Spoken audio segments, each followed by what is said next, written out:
coi 1m2 2m, quên xin lỗi, 1m2 có loại trên này nha. 1m2 em nhìn nhầm nha, 1m2 có. Ra mở đèn giùm anh cái Tèo. Tèo ơi, mở cái đèn lên. Ngang 1m2. Rồi mình nhìn nhầm, con mắt nó mờ.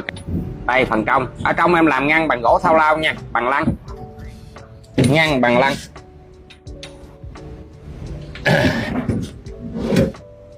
Đây mấy cái mặt học trong là cũng bằng lăng nha, ở ngoài thì bằng gỗ đỏ các anh chị. Cái mặt vách mà ngoài là gỗ đỏ nha, bằng học á.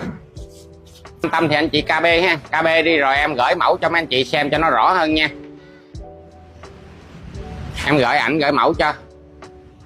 Cái mẫu này mẫu chân quỳ của em ở đây, mẫu này em làm ngăn bằng gỗ luôn nha, ngăn gỗ đỏ. Còn cái mẫu đắt tiền hơn nhưng mà cái mẫu này mình xài ngăn kính nha mấy anh chị, ngăn kính thì nó sáng.